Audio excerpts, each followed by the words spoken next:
না, ভাইরাল হানিফ আপনারা বলবেন না, কারণ আমরা তো দুঃসময় ছিলাম।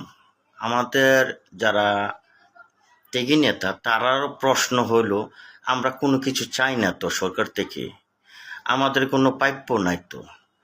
আমরা হইলাম, আমাদের যারা নেতাকর্মী আছে তারা শুধু আমাদের ডেকে আমাদের সাথে রাখ না। বাংলাদেশে, সারা বাংলাদেশে যারা ত্যাগী নেতা তাদের তো কোনো চাহিদা নাই। তো আমার প্রশ্ন ওইটা না, আপনারা এটা বললে আমার কাছে কিন্তু কষ্ট লাগে, ওইটা বলবেন না।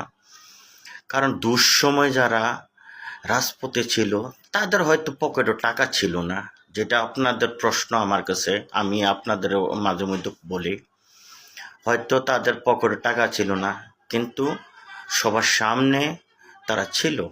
তো তাদের তো মূল্যায়ন করার দরকার, কারণ আমাকে করতে হবে এমন কোনো কথা না। আমি 10 জনের সাথে আছি, 10-এর বাইরে নাই।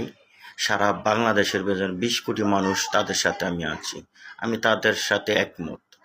তো আমার প্রশ্ন হলো যে বর্তমানে আমাদের মাননীয় এই এখন বর্তমানে তারেক ভাই আছেন, উনিও আল্লাহ দিলে বাহিরে ছিল। তো উনিও কিন্তু এই জিনিসটা কিন্তু বুঝে। তো বুঝতে গেলে তো উনি তো আর একা বাংলাদেশে করতে পারবে না এই জিনিসটা। সবাই সকলে মিলে করি কাজ, হারি যেতে নেহিলাস, এরকম একটা কথা বলে। এই যে স্কুলের ভিতরে একটা কবি আছে, তো নিজে যারে বড় বলে বড় সে নয়, লোকে যারে বড় বলে বড় সে হয়। এটাই। তা আপনার বিভাগটা যদি আপনি খরচ করেন, আমার বিভাগটা যদি আমি খরচ করি, তাহলে বলতে হয় না মেল দরবার বিচারে, ঠিক আছে? তো আওয়ামী লীগ, বিএনপি, জামাত, তো সবে আমরা তো যদি বিভাগটা খরচ করি, তাহলে আমাদের কোনো বলার কোনো প্রয়োজনই নাই। তো এখন দেখেন বাংলাদেশের একটা কালচারে, যে কোনো দলে আসুক সবাই টাকার দিকে সবাই নেশা।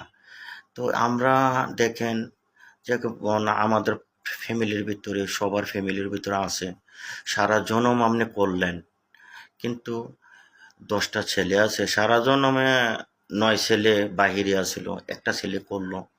তখন আমার আম্মা আমার বাবা যদি ওই যে আপনি সারা জনম করলেন, ওই যে ছেলেটা আসলো, ওই একটা ছেলে যে কোটি কোটি টাকা কামাই করে, তো 10,000 টাকা দিল, ভালো খাবার দিল, তখন আপনার মা, আপনার বাবা, আমার মা, আমার বাবা সবাই বলবে ওই আমার এই পুঁতে ভালো।